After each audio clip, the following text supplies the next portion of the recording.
Bagong feature ni Oppo sa mga Reno 12 series AI remover.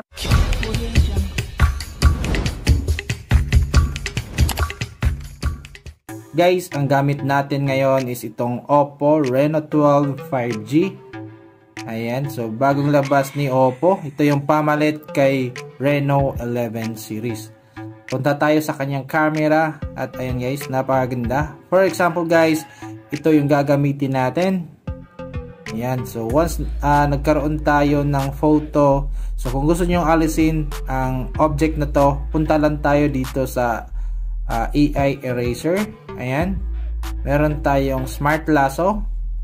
Gagawin nyo guys, bibilugan nyo lang ayan, sa may malapit sa object at automatic si AI na yung magde-detect.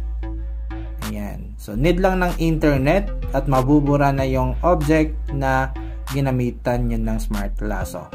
Yun. So Oppo phones dati guys nasa mga Samsung lang to, but ngayon meron na sa mga Oppo. Para naman sa mga photo bomber or photo bomber, ayan guys, remove people lang tayo. Punta ulit tayo sa edit at ito namang AI eraser. Remove people, ayan.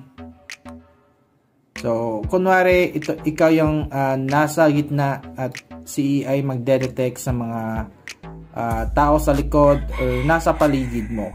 At syempre, remove lang at hintayin lang natin mag-loading yung natin, AI generator. Ayan. So, na-delete na or na-remove na yung tao sa paligid. So, bagong feature ng mga Oppo Reno 12 series.